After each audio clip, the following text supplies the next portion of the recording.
Welcome to the second of the political debates organized by the Jamaica Debates Commission and staged before a live studio audience. The debates are intended to assist in identifying, clarifying, and understanding the issues being presented in this. The general elections. This evening's debate focuses on the economy and is a team debate.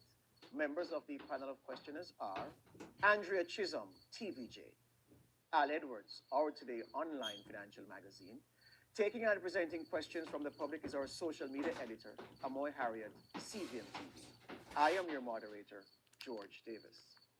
As is customary, the audience is not to applaud the debaters, except for now, after we announce each team.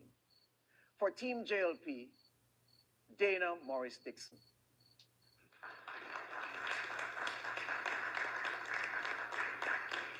For Team PNP, Julian Robinson.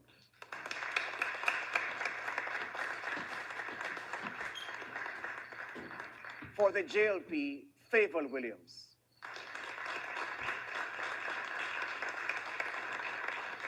For the PNP, Kisha Anderson.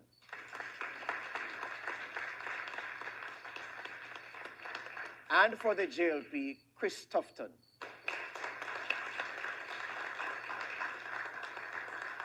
And for the PNP, Peter Bunting.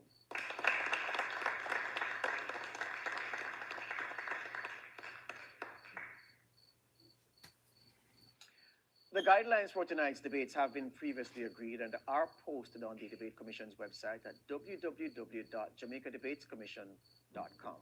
The guidelines include questions being no longer than 30 seconds and each team being allowed 90 seconds to respond to each question, and rebuttals are limited to 45 seconds. The questions posed in tonight's debate will come from two sources. The first source is you, the public. Send us your questions via direct message on Instagram, Facebook, and TikTok to Jamaica Debates. These will be checked, selected, and asked by our social media editor. The second source of questions is from our panel of journalists. Questions are not influenced by the Jamaica Debates Commission in any way. Providing sign language interpretation services this evening is Ms. Jane Litchmore, who teaches sign language at an international level and who previously provided sign language services on the former Jamaica Broadcasting Corporation and Television Jamaica, and who also represented the Jamaica Association for the Deaf. Now, based on a previous coin toss, the first question tonight comes from Andrea Chisholm, and it will be directed to Team PNP. Move the income tax threshold to $3.5 million starting April 2026 without any new taxes. How much will it cost? Is the timeline realistic? And which programs will be adjusted to accommodate the increase? Question, Andrew. We are committed to implementing the 3.5 threshold starting April 2026. This will be funded from revenue growth, which currently, based on the 1% growth, is projected to generate an additional revenue of $140 billion over a 3-year period. Additionally, we expect within the envelope that exists in the budget has 4 main components. You have debt servicing, you have salaries and wages, you have the capital budget, and then you have the programmatic budget. As a political party, we would have our own priorities, and we will look at the programmatic budget and make adjustments there. But we will begin implementing the 3.5 million threshold April 2026. However, there are other programs that we have announced that once we assume office, we will immediately, within the envelope that exists for programs, see how we will implement them. For example, ensuring that every needy child gets a hot meal per day. The first in family who goes to university to have a full scholarship. And also the $500,000 grant, which will be given to young first-time owners. So we are going to ensure that we do this in a responsible way fiscally without affecting the budget. Thank you, Team PNP. Thank you, Team JLP, your rebuttal. Lies, lies, lies. It cannot be done without imposing new taxes on the backs of Jamaicans.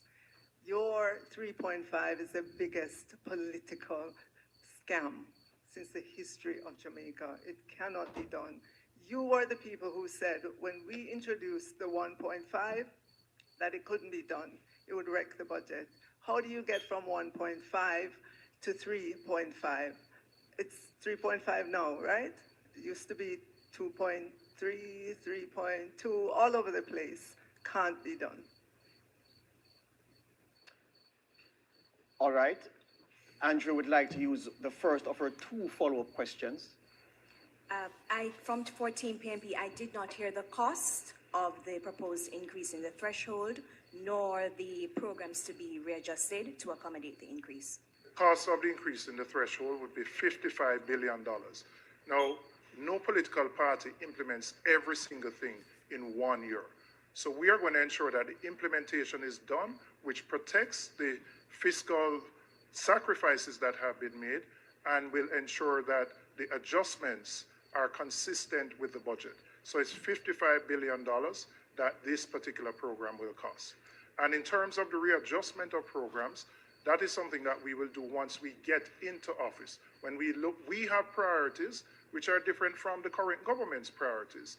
And we will make those adjustments within the envelope of $360 billion, which currently exists for programs in the Thank budget. you, Team PNP. Team JLP, you have a rebuttal, 45 seconds.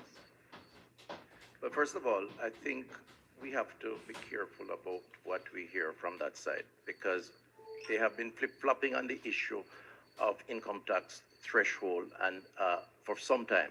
Their leader has said one thing, then he said he wasn't sure, then he said he wants to do another thing. The principle of increasing the threshold is something that is desirable. Let us be clear, because we did it. We were the ones who came with 1.5. We're moving now to 2.0. And indeed, we are the only government that have reduced taxes in several ways to benefit the Jamaican people. The challenge is the practicality of their solution. This is a one-week proposal, a proposal to win Thank you, votes, Team JLP. which can't work. Thank you, Team JLP. Al, you get the chance to pose the first question of the evening to Team JLP. Hello, good evening. How do you do? On Sunday, the JLP promised to reduce income tax to 15% over a phased basis if it secures a third term in government. This is estimated to cost the country around $135 billion. Where will the money come from to accomplish this, considering there is a projected to be a $35 billion deficit in the budget, and given that many people work in the underground economy? I'm not sure where that number came from. Our number, based on the technocrats who did it, put it at between 25 to $30 billion. That's our number. That is doable. We are the party that did the 1.5 in a responsible way. We are the party that moved the threshold from 1.5 to 1.7 to 1.8. Next year it'll be 1.9 and then 2.0. We know how to handle the tax affairs, the revenue affairs of the country, and we are going to move with this in a responsible way over time, ensuring that we continue to give back to Jamaicans. You've seen us do the reverse income tax. You've seen us do a number of initiatives, all with the goal of ensuring that the Jamaican people get back monies in their pockets so that they can provide more for themselves and their families.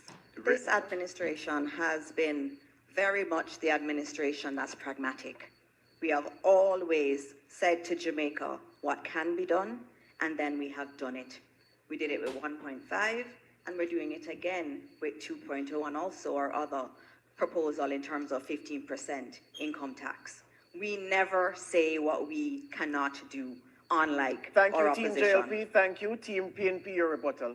45 seconds. I want to remind the country that the 1.5 that they boast about cost the country $31 billion in new taxes implemented by the Jamaica Labour Party. The Minister of Finance is saying her estimate is 25 to 30 billion. She's applying the same Pro Box maths. She said you can use $2,000 a month for buy a Pro Box. The most conservative estimate for their program, to reduce the income tax rate is $68 billion. So where do you get your maths from? Tell the country, how will you finance it? Which programs will you cut? Where will the money come from? Thank you, Team PNP.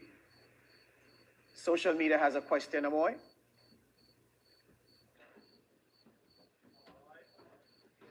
Thank you, George. Well, the first social media question tonight comes from Makeda on Instagram. Jamaicans both at home and abroad work tirelessly to support their families and contribute to our economy. Yet high taxes and fees on barrels at the wharf, along with frustrating processes, make it difficult and costly for people sending goods home. If selected to serve, what specific and measurable actions will your party take to reduce these costs and simplify these processes? Team PNP, 90 seconds. Thank you. We note the developments in the U.S. and other territories as it relates to remittances, and we're observing the situation. We also note that for Jamaicans going to pick up money at agencies, the cost may increase. And that's why we want to encourage the opening of accounts, and with reduced due diligence requirements for these types of accounts, we think more Jamaicans should exercise that option. I think also, though, we want to take a deeper look at the fact that we're so reliant on remittances. At least 20% of our GDP is based on remittances. We need to find a way in the best interest of Jamaicans to have them earn more. And that's why Team PNP is looking at options to have our economy grow. We're looking at options in agriculture with the Agricultural Development Fund of $2.5 billion, where we want to teach our farmers smarter and more efficient ways to go about farming. We're looking at options in logistics. Given our position, we're ideally placed to offer logistic and trade facilitation. We also want to look at our BPOs and increase the value of the services that are offered through our BPOs by upskilling our workforce and training our young people in heart, etc., to do these things which are the careers of the future and not to stick to the careers that now exist. Team JLP, your 90 seconds, well, your 45, well, your rebuttal. Thank you very much. I'm not sure if we heard the same question. I heard a question that was about or Jamaicans having to clear barrels at the port. And that has been a concern for some of our Jamaicans who do rely on their families overseas to help them. And we, as a country, have always benefited from our diaspora. And that's why we've placed so much emphasis on our diaspora policy through our Ministry of Foreign Affairs. That has been very important. And on that matter, we have focused very much on creating efficiencies at the port. And that's important because we understand that we have a larger vision of Jamaica of becoming a logistics hub. We know that this can happen. It is something that the PNP waxed quite well about, this logistics hub, but did nothing. We have been doing work to expand our port, to also improve efficiencies at the port. In addition to that, we have a new Customs Act. We didn't get to the Senate with it, but we took it through the House, which transforms a lot of the framework for our customs area. And so we are working. We understand the plight of our Jamaicans who depend on these. In terms of remittances, that's another area that's very, very important. And we have been doing a lot of our own lobbying in relation to remittances. We've not seen any fall off. We're very happy with our diaspora, and we'll continue to make it easy for our people to benefit. Time. Thank you very much. We'll now take a short break and invite you to stay tuned.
Welcome back to the Economy Debate presented by the Jamaica Debates Commission. We invite you, the public, to send us your questions via direct message on Instagram, Facebook, and TikTok. Send them to Jamaica Debates. Well, we now ask Andrea Chisholm to start this segment with a question for Team JLP. The public sector wage bill consumes close to 50% of tax revenues. The Independent Fiscal Commission has recommended the reintroduction of a cap on public sector wages as a percentage of GDP. But in March, the Standing Finance Committee of Parliament was told the cap was not being considered. Why was the recommendation ignored? For the public sector wages, I know when you look back in history, there used to be, it calculated as a percentage of GDP. With our current fiscal rules and our debt to GDP rule, those are the two kind of guardrails that we use on the budget to keep everything in line. If we do that, if we keep that focus on our debt to GDP and on our fiscal balance, then everything in the budget will align, and it would not be necessary, it has not been necessary to, keep a cap on the wage bill that way as a percentage of GDP. And as a matter of fact, one time in our history, it was done. When you look back, maybe it was only one time that ratio was ever reached. So there's good faith and confidence in the fiscal balance rules and the debt to GDP in order to help us to keep everything in line in the budget. Can I also quickly say that this government has done the boldest move to reform and restructure the public sector. First of all, we had 300 different salaries packages, 180 different allowances were consolidated into 16, and it has taken time. We need that time to sort that out. Jamaica's tax burden at 29% of GDP is the highest in the region. Our middle class has been hollowed out by a generation of belt tightening. It is time that our nurses, our teachers, our police officers, our public servants get to enjoy some of the benefits of years of tight fiscal management. It can't always be that when it comes time for the people to benefit, we are talking about managing fiscal rules, etc. We will observe the fiscal rules, but we believe we must do a social transformation for the people. Time, thank you very much. Question for Team PNP, Al. The high interest rate FinSAC era was devastating for the Jamaican economy. A World Bank debt management paper dated 21/12/2001 reads in part, the ensuing rapid growth of FinSAC debt worsened as interest rates continued to rise, leading to a stock debt of $142 billion as of March 2001. That's about 43% of GDP. This added to an already large pre-crisis public debt burden of more than 100% of GDP, leading to an unsustainable debt path. That period also decimated a generation of local entrepreneurs, so much so that a generation later, many are still reticent to invest in the productive sector. What guarantee can you give under your administration that Jamaica will never see history repeating itself, and how do you intend to honor that guarantee? Well, what we have to ensure is that the agencies that have responsibility for managing and regulating the financial services sector are actually manned by individuals who are competent and professional. The Bank of Jamaica, the Financial Services Commission, ensuring the BOJ now is an independent agency that has the responsibility for managing interest rates and primarily inflation. At the time when FinSAC took place, the government intervened to ensure that all depositors got back their money. What we want to see is the FinSAC report published. The country spent $150 million on a FinSAC commission, and all know we can't get the report. We want the FinSAC report out. And while you're at it, we will publish the SSL report because we noticed that depositors have gotten $2 If them did have $100 and there's only $2 them get back. But the most honorable Prime Minister got all his money out of SSL before it collapsed. That is what justice means. We will publish the SSL report, and it is a failure on their part that after all these years, given the impact of FinSAC, that there is no report, no independent report. What we have seen is drips and drabs being leaked out by that side. So when we talk about FinSAC, let's get all the facts on the table and release the Kroll report from SSL. Time. Interesting that that side can speak as if they're ignorant of FinSAC, when some on that very side were involved during the FinSAC period and benefited. Just recall the 40-40-40. You mentioned it. 40% of GDP to recover from FinSAC. 40,000 businesses lost their money. 40% being offered by merchant banks to make a profit. And DB&G made on average 40% return on their investments, which one of the principals sits across me right here. They cannot talk about fiscal discipline. They cannot talk about management and economy. They presided over the FinSAC era. They drove people in some instances to commit suicide based on news reports. They have no moral authority and certainly no economic management, and they are still there. The Jamaican people cannot trust them. Thank you, time. Al, you wanted to use one of your two follow-up questions? The first one, yes. Proceed. The JLP government has presided over macroeconomic stability. Public debt has come from over 140% of GDP in 2013 to 70% in fiscal year 24-25. Unemployment now stands at just 3.3%. According to Statin, as of July this year, Jamaica's annual headline inflation rate stood at 3.3%. The Bank of Jamaica says as of August 12, 2025, Jamaica's gross international reserve stood at US $6.2 billion. The World Bank, the IMF, the rating agencies all commend Jamaica for this economic performance. How will a PNP government build upon and improve this trajectory? I think it's important to set context for the question that you have asked. When they left office in 2011, the country was on the precipice of economic collapse. When we got in 2012, we had to restore Jamaica's credibility.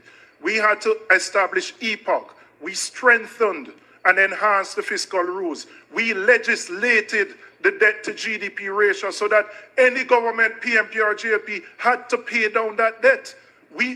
Portia Simpson Miller and Peter Phillips started that race. We passed the baton. We are the persons responsible for the fiscal responsibility that exists today, and we will continue that when we get into office again. Time, thank you. The Team JLP, you have 45 seconds to rebut. I am so glad that you named all of those improvements that we've had in our economy. When the PNP was in government, they took a wrecking ball to our economy, and that's a fact.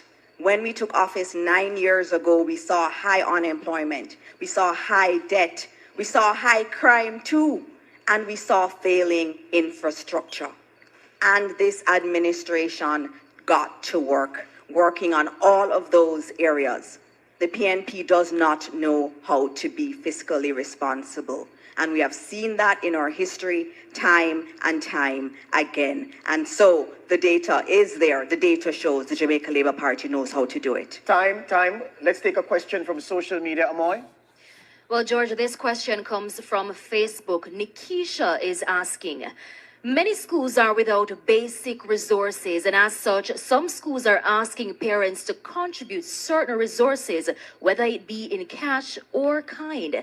Seeing that economically parents are struggling to pay school fees and meet other needs, how will your administration, if elected, resolve this issue so there will be an ease on parents' pockets? Team JLP? Thank you for that question, and we definitely understand the burden that a lot of our parents feel. And it is for that reason that we have focused quite a bit on how we can get our children to school. Let me give you some realities from going around to our schools, especially in rural areas. When I go to school on a Friday, classes are sometimes half empty. And when you ask our teachers why, they say money ran out. What keeps them at home? High transportation costs, and also the high cost of lunch. And that's what we have decided to focus on. The rural school bus system is precisely because of that. I had one mother in St. Thomas say to me, it costs her $1,200 a day to send one of her children to school, and that it is so expensive that she ends up having to choose which one goes to school sometimes. We cannot have a country like that.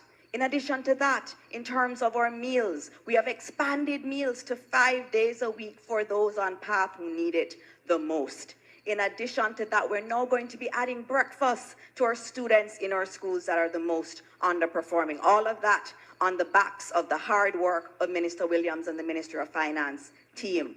We understand the costs, and we're working hard, including in providing more books in the public sector so that our parents can have less of a burden. Time, Team PNP, your 90 seconds. Chris, you're correct that DBNG was a very successful company, and it was a publicly listed company that our audited financial statements were open to the public. So everyone knows where Peter Bunting and Mark Golding got their wealth from. You and your Prime Minister cannot say the same.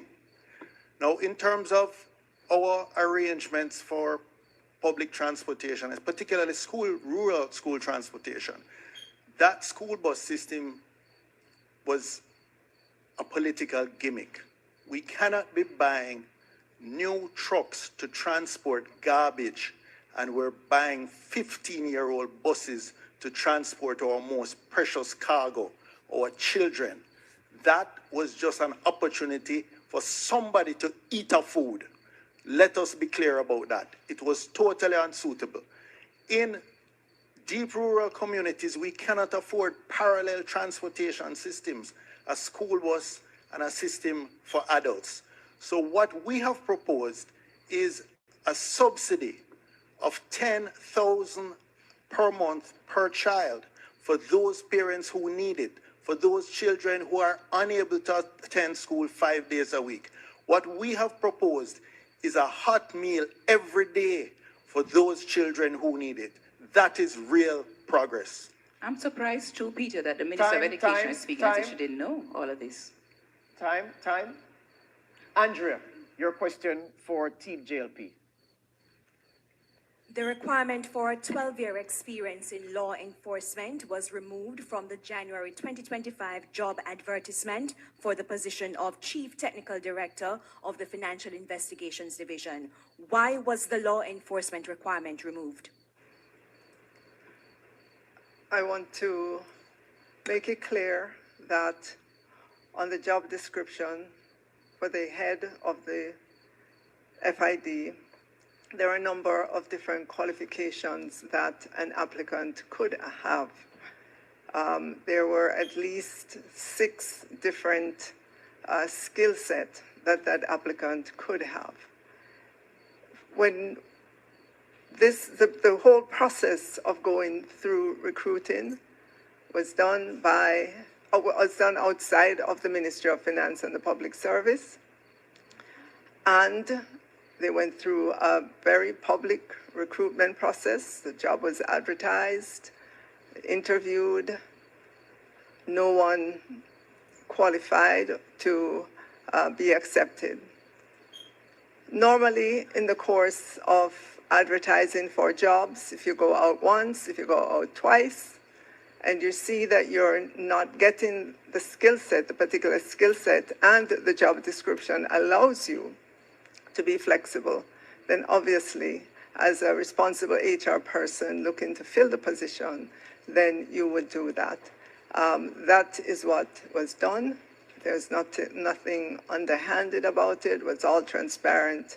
And we have a very competent person heading the FID currently, and I look forward to continue working with him. Team PNP, your rebuttal. This is not true. I know as a certain fact that senior police officers with investigative experience for many years, who have coordinated international investigations, who have headed the intelligence bureau, they applied for the job and they were turned down. The truth of the matter is, it was a set hand.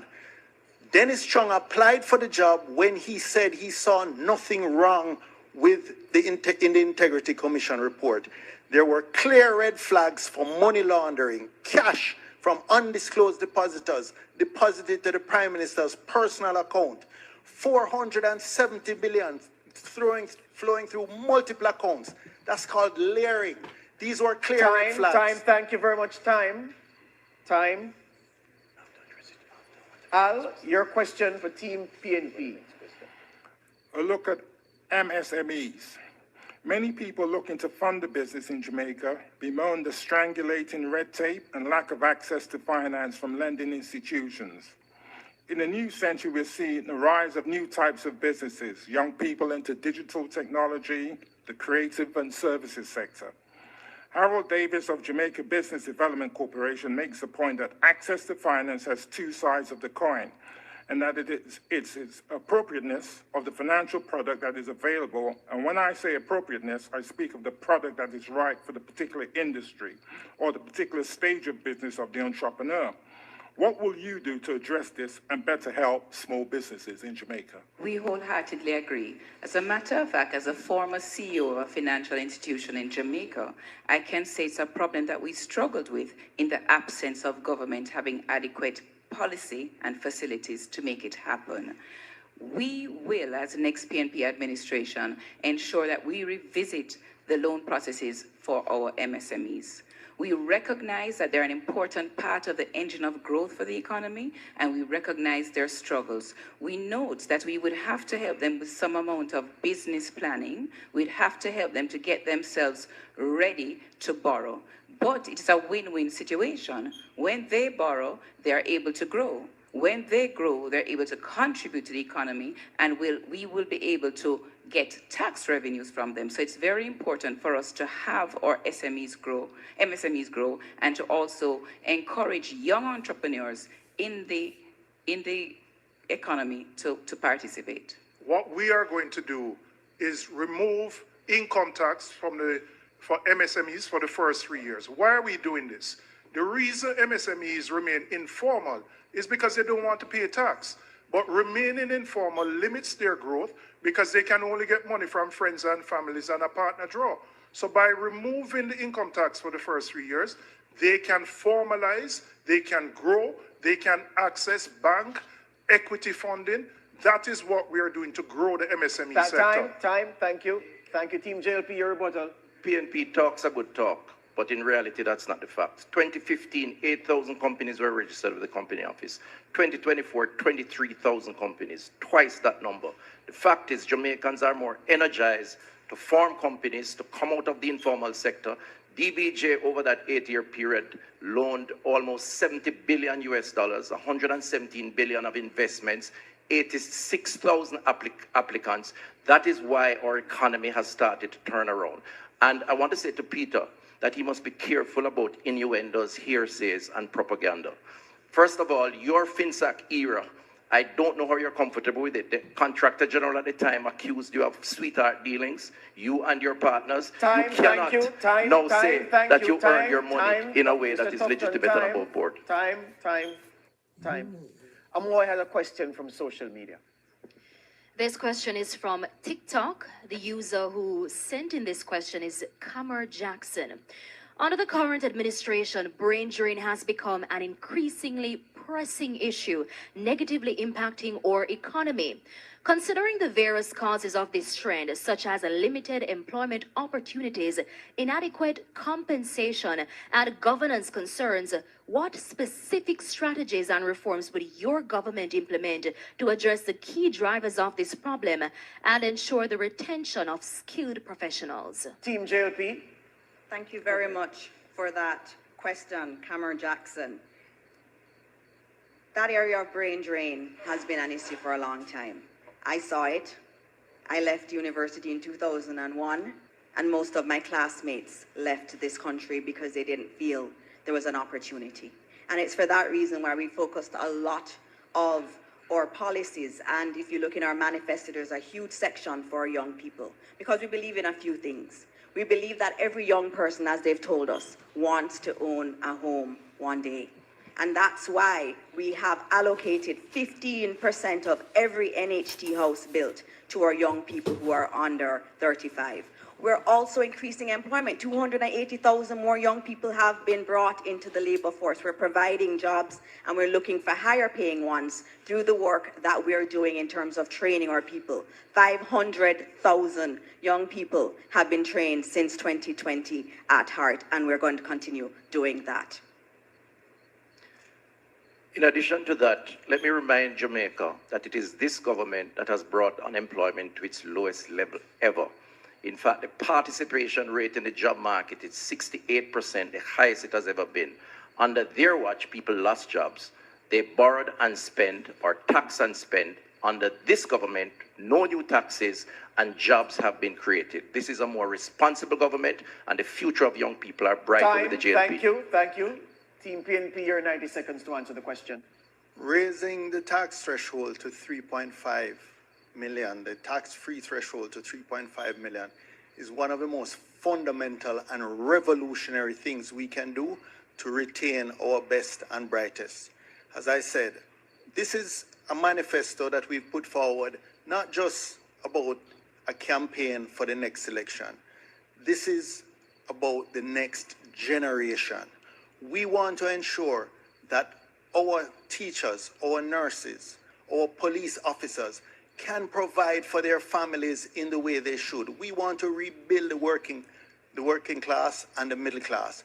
We want to ensure that buying a house, buying a car, aspiring to improve, to lift your whole generation is not merely a dream. So yes, what we have proposed is radical. It's transformational. It's going to require a shaking up and a reordering of all the priorities of government. That's not accidental. We're working for a social revolution. People are not going to elect a new government to do the same thing that the outgoing one is elected to do. When I hear them speak, I wonder which young people they're speaking about. When I speak to young people, they tell me they have no hope of owning a home. With the NHT limit being raised to 9 million, the problem is that the houses cost 40 million. There's no hope. Time, Mrs. Anderson, time. We now take a short break and invite you to stay tuned.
Welcome back to the Economy Debate presented by the Jamaica Debates Commission. We invite you, the public, to send us your questions via direct message on Instagram, Facebook, and TikTok. Send them to Jamaica Debates. We'll now ask Andrea to start this segment with a question for Team PNP. Described the 0% in year one as an insult to public sector workers.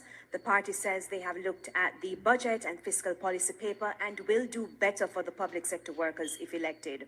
What percentage increase would a PNP administration propose? Well, the first thing I'm going to say, we are going to treat public sector workers with respect and dignity. I won't talk to the JTA president like the Minister of Education and say him performing at his conference. That is disrespect. Disrespect is when you need to get a meeting, you have to get restive and threaten strike action. The fiscal policy paper has, in its first year, 9%. In the second year, 6%. In the third year, 6%. They have offered 0. That is not an offer. We will do better. But by lifting the income tax threshold to 3.5 million, we are easing the pressure. We ease in the pressure on our nurses. We ease in the pressure on our policemen. We ease in the pressure so that more money will be in their pockets. They have a history of dealing with civil servants with disrespect. You right now have 2 sets of civil servants in the same office doing the same thing and earning different salaries. A whole set of anomalies that arose from the public sector compensation review. They haven't addressed it. There's supposed to be a meeting tomorrow with the JCTU and you cancel it. They are the ones who treat them with disrespect. We have a history of working with our public sector in the interest of this country, and we will continue to do so. So when we come into office, it will be better than 0% because there is money in the budget to provide better for public servants. Team JLP, your rebuttal. This is the government that has given the public sector the largest wage increase in the history of Jamaica. What did the public sector know under the PNP? Wage freeze after wage freeze after wage freeze.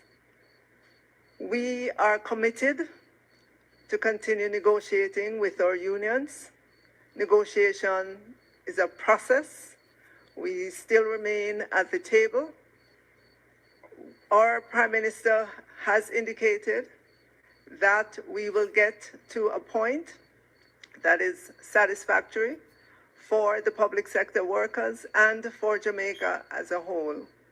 We remain committed to the public sector workers. Time, Mrs. Williams, time. Thank you. Al, your question to Team JLP.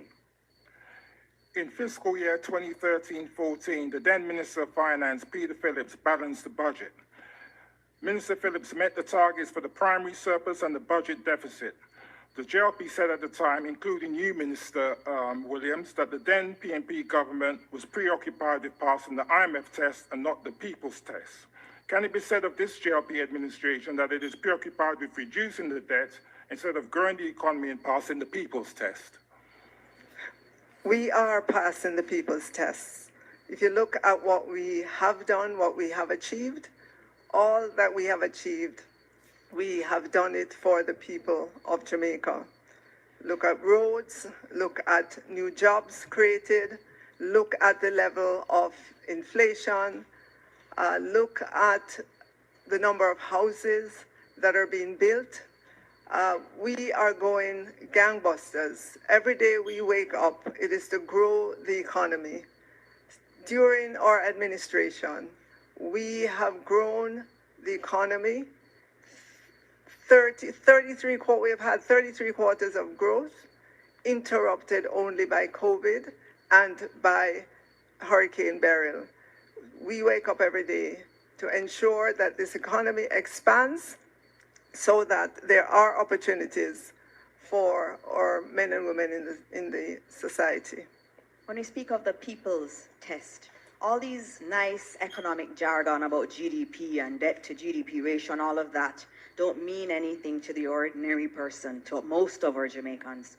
What they think about is how is everything that we're doing affecting the quality of their life. We're giving more water 350,000 more people have water, 280,000 more jobs created. We are improving the quality of life of our people. Team PNP, your rebuttal. What I want to ask every Jamaican, is your life better? Can you afford the same things you used to be able to afford? Do you have to choose between paying your utilities, buying food, or buying medication? Is your life better? The lived reality, notwithstanding the macroeconomic numbers of most Jamaicans, is a struggle to put food on the table. When you go to the supermarket or the corner shop, you pick up things and you have to put it back down. If you suffer the misfortune of going to a hospital, you have to sit down on one chair for 2 or 3 days. And what we have seen at Cornwall Regional, it moved from 1.5 billion to 25 billion. That is the waste that we will eliminate so we can put money back in the hands of the Jamaican Thank you very people. much. Time. Al would like to use this second and final follow-up question. Al. According to the World Bank, the Jamaican economy average annual growth over the last decade is around 0.8%. Why is this? And what will you do to get it to around 5%? Thanks for that question. Thanks for that question on growth. There have been many impediments to growth, and we have seen that documented in many places. If you look at the impediments, they include training, and we're doing that, 500,000 trained. Another impediment to growth is the high electricity cost, and we have taken the decision to not continue on that bad JPS contract because we know we need to have lower electricity costs. In addition to that, infrastructure is another impediment to growth, and that's why we've spent so much money on fixing our roads, providing internet access across this country, and improving our investments in technology. We understand that in order to bring the growth rate up, we are going to have to do these things. PNP, you have 45 seconds. What they haven't spoken about is how corruption has impacted that growth. How our foreign direct investment has moved from 900 million in 2015 to 300 million today. That 11 of them are under investigation for illicit enrichment. I, Julian Robinson, can categorically state, I am not under investigation. Can the three of you say that? We need growth. We understand the assignment now. We have consolidated our economy. We have to improve the outcomes in education, which have been poor. You talk about energy. It took you 8 years to put out a request for proposal for renewables. Why? Because of the corruption at the Ministry of Education, where you see 4 ministers over 8 years. Time. Thank you. Social media, Amoy. All right, so we're on TikTok, and I'm seeing a question here from Joe. Policies often target low-income earners, while high-income earners are generally believed to be able to manage on their own. What in your plans directly supports middle-income Jamaicans who are caught in the squeeze? Team PNP. So the contrast between the JLP's approach of reducing the income tax rate for everyone versus the PNP's approach of lifting the threshold is a prime example of that. The cabinet ministers and the prime ministers will benefit the most from the reduction in the rate of income tax. Police officers, nurses, doctors, security guards, public servants, those who are at the rank and file of the police level, everyone who earns under 3.5 million will be the major beneficiaries of our program. That is what differentiates our approach from theirs. They talk about prosperity. It's prosperity for them and their cronies. When we talk about putting people at the center of our policies and programs, it's because we want to lift everyone. We want to lift those at the bottom. We want to build out the middle class. We want education to become a bridge from one generation to another to move them to another level in society. And we will continue to lift the standards of the majority of the Jamaican people. The income tax threshold, we're going to remove tax on overtime so that our security guards, our nurses will get a break and you put more money in their pockets. Thank you, Mr. Robinson. Team JLP. The PNP does not understand how the economy works. First of all, they talk about our performance. Our performance we're very proud of. We created the lowest poverty rate in the country on record. We created more jobs with more participation in the economy on record. And while we're doing that, we are building out new industries in digital technology, in our port facilities, for logistics hub, as well as maintaining and building on the traditional industries that are there. Most persons in Jamaica today, young persons who have a skill, can find a job.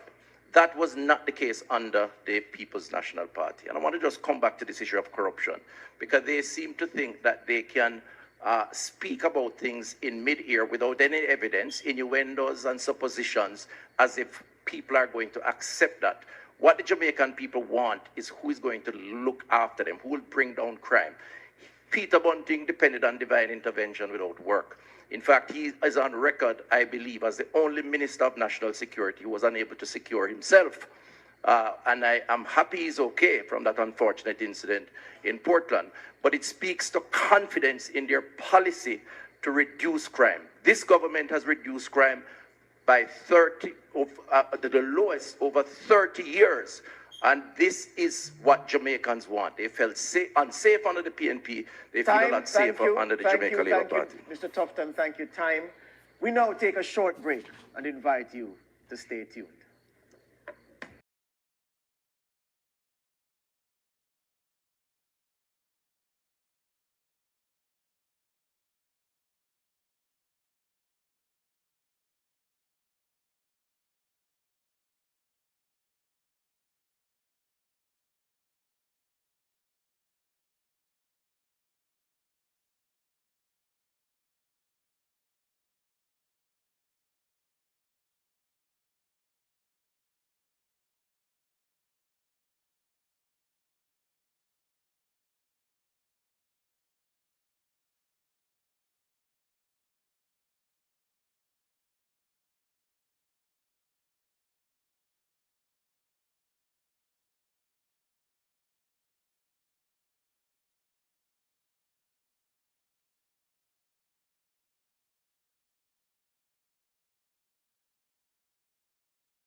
The January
spends around $1 billion a year on imported food, and according to the FAO, Jamaica's food imports account for approximately 21% of its total merchandise imports. What will your government be doing to reduce the food importation in a meaningful way? Under the JLP administration, the imported food cost has doubled. It was $800 million US 10 years ago. It is now $1.6 billion. That 800 million US dollars, or about 150 billion Jamaican dollars, should be going into the pockets of the farmers of South Manchester, South St. Elizabeth, and farmers all over Jamaica. We have committed to forming an agricultural development fund. This is going to ensure that we inject new technology, new machinery into our farming communities. It's going to ensure that we put adequate post-harvest storage and processing facilities in place to reduce the 30% or more that's lost. We are going to ensure that funding is available for our farmers. And we commit to the Jamaican people and to the farmers of Jamaica to reduce importation by 25% in our first term. We also commit to helping farmers access financing at more affordable rates and terms. We also commit to helping them with products such as insurance to ensure that when natural disasters hit, the impact to them for recovery is not as high. Team JLP, your First of all, there is a need to do more to develop our local industry for self-sufficiency, but also for export. The fact is, this government has done a lot. In fact, if you look at the last 8 years on domestic export has gone up by some 31%. What it means is that more local companies within a much friendlier environment are in fact producing and exporting. But it is a fact that we are importing more at the same time. That is simple. We have an economy that affords the capacity to demand more. We have a thriving tourism industry, and we have a consumer who is earning more. This will contribute to a greater demand. It's a process, but it's also a sign of success by this government. Thank you. Andrea, I invite you to pose a question to Team JLP. Major platforms such as Meta, Google, and TikTok are earning money and data from the Jamaican economy, but they are not paying taxes in Jamaica. What policy changes will your administration pursue to ensure that Jamaica directly collects taxes from these platforms? So we recognize that those companies that you mentioned are not paying tax to the Jamaican government. We have our tax entities in conversation with these entities to ensure that the Jamaican people get their fair share of taxes from these companies. We sit on some of the international bodies that look at taxes across different countries to ensure that there's fairness in what's being done. And I know that we will pursue it vigorously to ensure that Jamaica is not left out as these companies thrive on our data. What's important to also note is that a lot of our young people are using these platforms. I know recently I saw someone on TikTok selling some nice products that I thought about buying. So our young people are using these platforms very well, and they're creating content that is absolutely amazing. And so we have the tax side that the minister has said that we're looking at in a more multilateral kind of approach, as we tend to do as Jamaicans. But also, there are also other concerns too in relation to artificial intelligence. They're using a lot of our creative energy. They're using our music. They're using our cultural ideas. And those are going into AI programs, and that's something we have to look at. Thank you. Rebuttal, Team PNP. It's clear that there's no policy to deal with this. This is where we have to work with our CARICOM states to develop a common policy. Why? Because these are large multinationals. Their GDP would dwarf the entire Caribbean region. And so it requires some consensus among the region to ensure that you implement a policy which every country agrees to and that you can stand the test of time. We recognize the importance of our creatives. That's why we are establishing a $1 billion fund. Not like the film fund that has disbursed zero, but a $1 billion fund for our creatives, for artists or singers or potters, the people who create content so they can build their businesses. Thank you. Social media, Moy. On social media platform X, Sean from Kingston says, free healthcare means little if hospitals don't have CT machines, x-rays, or even basic supplies. What short-term financial measures will you take within the first 2 years, if you win, to fix these shortages and ensure patients can actually access proper care? Team PNP, you go first. You know, I really wanted the Minister of Health to focus on these issues, but him seem more preoccupied with dealing with FinSAC and other people's business. Because if he spent more time dealing with Cornwall Regional, we wouldn't have a $25 billion overrun. If he spent more time dealing with the hospital sector, when people go there, they wouldn't have to sit on a wooden chair for 3 days. And when they have to do an MRI or CT scan, they have to pay $50,000 for go. And the same ambulance for take them have to pay for it too. And them can't get toilet paper in the hospital. Our health sector is failing despite the amount of money we have spent. It is the inefficiency of the Jamaica Labour Party why we are here. We are going to ensure the dignity of Jamaicans who have to traverse our public health system. They have been failed by this administration. And that is why we are committed to ensuring that monies which come into the coffers go for the benefit. So when we look on the drill and we drill down, it shouldn't cost $31 million for a $3 million drill. Because what does that do? When you go to the hospital, you have to pay now based on that wastage, that corruption, and that inefficiency. What can go so, Jamaica? How can you feel comfortable? There are currently no CT scan or MRI services available at Mandeville Regional Hospital because the private providers have not been paid. Time, Team JLP. Well, let me just start by saying I wasn't the one in 2015 who said we had to use garbage bags as aprons or cut a soap in two. That is their spokesperson of health who spoke about the crisis in the system. So we have come a long way, and we started from a very low base. It is incorrect to say we don't have CT scan, just to say to your social media person. We have CT scans, we have MRIs. In fact, we have more digital machines in our health system than any time before. We need more, but we have done better than the PNP up to 2015 when they were there. Oh, I have more time. Let me also say, because I have a lot to say, that we have embarked on the largest expansion of hospital build-out than any other government since independence, the largest upgrading of health centers than any other government since independence. We have hired we have put in our establishment over 3,000 doctors and nurses, double the numbers of community health aides, and last year we served up 3 million prescriptions to Jamaicans on the National Health Fund. In their 2015 year, they did less than 1 million. The facts are that more Jamaicans are being served by our health system.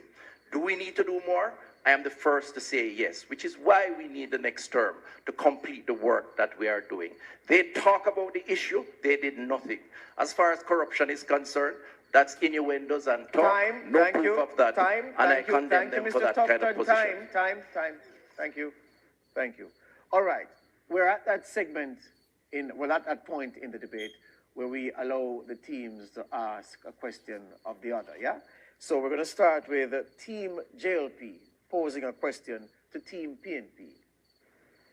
Thank you. It is our considered view that the 3.5 million threshold increase that was recently announced is nothing but a Sam-5 political scam.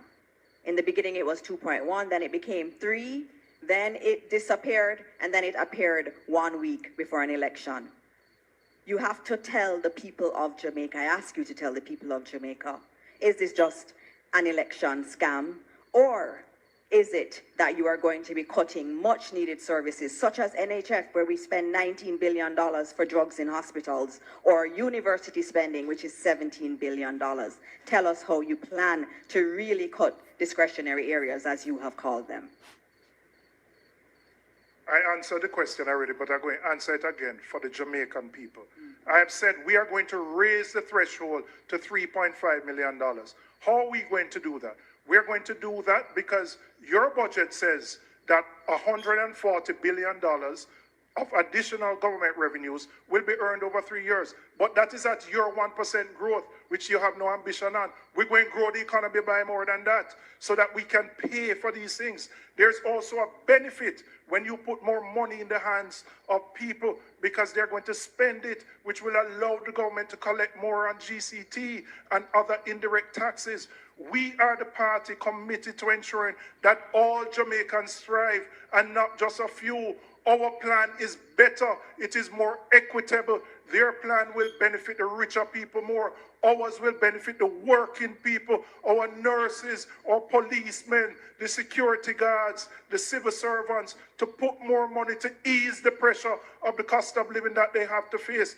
That is our commitment as a party of social justice and equality.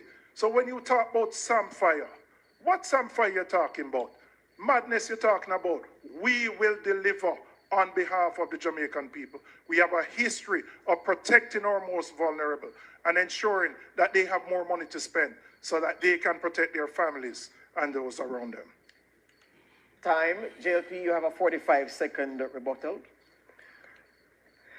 Jamaicans, the 3.5 million threshold is the largest political scam. They cannot tell you how they're going to fund it.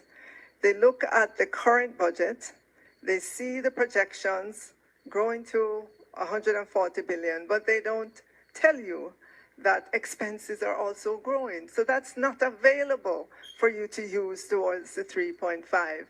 And you also put out an ad showing how much people are going to get on a monthly basis. You know that's a lie.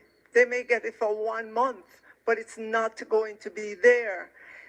The 3.5 that you're talking about cannot be done. Williams, thank you. Time. Team PNP, your turn to pose a question to Team JLP. How can you be trusted to keep promises when you've broken promises on impeachment legislation, unexplained wealth orders, term limits, grand referenda? You've attacked the Integrity Commission relentlessly. You've undermined them. You have even failed to sign the Code of Conduct, basic principles dealing with integrity, honesty, selflessness, and accountability. How can anybody take your word? How do they know that those candidates who are under investigation for illicit enrichment are not offering themselves out there right now to the public, secretly knowing that they are corrupt? The clock isn't working, by the way. Oh, the clock isn't. Okay, I'm just going to still go ahead and answer that question. It's a very curious question because I know in the 90s when I became politically aware, I remember politics and scandals. I remember hearing light bulb scandal, fat cat scandal, and then the mother of all scandals, FinSac. When you look in your dictionary and you look for scandal, you see the PNP right there. In terms of the Integrity Commission, it is this administration that implemented it. It is this administration that puts $2 billion annually to it. It is this administration in our manifesto that says we're going to strengthen our corruption prevention mechanisms in this country. It is this administration that has delivered Jamaica's best anti-corruption score. And it's not us that said it. It is an international body, Transparency International. We have been the ones that have been taking Jamaica on the path of anti-corruption, not the PNP. In addition to that, let me just say very clearly that the Jamaican people are concerned about their lives, their livelihood, their communities, and by extension, Jamaica. They talk, we deliver. We have delivered the lowest unemployment, the lowest poverty, reduced crime despite Peter's objection by over 40%, the lowest in 30 years. That is what is important to the people of Jamaica. Thank you, Mr. Tufton. Time, thank you. Team PNP, you have a 45-second rebuttal. It's interesting that they say that people are concerned about their standard of living because they're talking about things that happened in the 90s. That's over 30 years ago. Young people who are listening, does that affect your life now? Yet still, they're not speaking about the scandals that young people, anybody 25 years and younger, would have experienced what happened with rural reading education, to the point that education is behind. We are celebrating as a country five subjects being attained by 19% of our children. That's 1 in every 5. Is your child one of the 5 that is attaining 5 subjects? And if your child is not, what is happening to them? Our standards are too low. What happened to the used car scandal? What happened to Petrojam scandal? And I'm sure there are many others. Come on, man. 30 years ago, we're talking about. Thank you, Mrs. Anderson. Thank you. Time. Okay. What we're going to do now is this. We're going to invite Team PNP to deliver a closing statement of 2 minutes in length. Jamaica, the current macroeconomic figures look good, but what is your lived reality? What do you go through every single day? The reality you face is that you are living hand to mouth. You are working, but you can only afford to go to work and come back based on the wages that you earn. You are working poor. 55% of Jamaicans are considered food insecure, which means they cannot afford to eat a proper meal per day. If they go to the hospitals that Chris supposed to build. Them can't find toilet paper or a bed. Jamaica, you deserve better. Time come for a better life. The next People's National Party administration will lift the tax threshold to 3.5 million so we can put more money in the pockets of working Jamaicans. We are going to eliminate the tax on overtime so that, again, people can get a break. The same people who are working hard to build our economy. We are going to run a more efficient economy so that this thing called the Office of Plenty Ministries, that is a bottleneck where nothing can go through and it takes you a year to do something. We're going to eliminate those efficiencies so that we can grow the economy beyond 1%. We are going to ensure that anybody who is the first in their family gets a scholarship, and that means for persons who are currently at university, we are going to ensure that those who are buying a house get the $500,000 deposit. And I want to assure persons who earn over 3.5 million that this tax benefit is for you too. So what are we going to do? We're going to build a Jamaica in which all Jamaicans can feel a part of. So come September 3rd, when you go to the polling station, I want you to think carefully.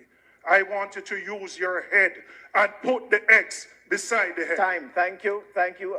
May I add that the order of the closing statement was predetermined by a coin toss. Team JLP, your 2 minutes. My fellow Jamaicans, in 2016, you asked the Jamaica Labour Party, you gave them your vote of confidence to correct the ills within our economy caused by the People's National Party. They served 24 of 27 years and created more debt, more unemployment, more poverty than any other administration. Fast forward to today, 2025, we have the lowest poverty rate, we have the lowest unemployment rate, we have a macroeconomic stable society, we have more companies registering to start their business, we have crime that has been the monster of your business, your personal life, down the lowest in 30 years, all by the policies of this government. We still have some ways to go. Our hospital and health centers have embarked on the largest expansion and build out. They left it as a disaster. We have had to correct it.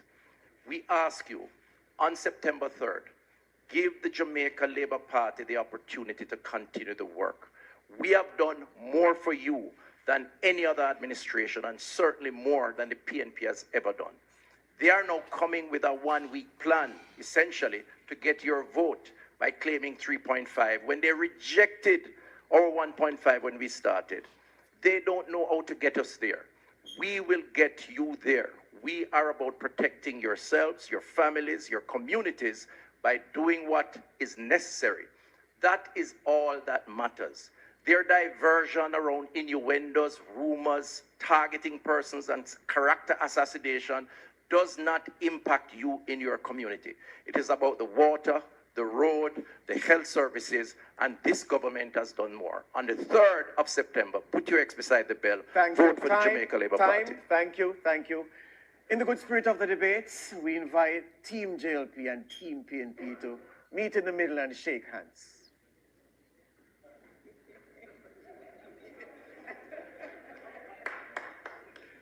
You can applaud. All right. That concludes that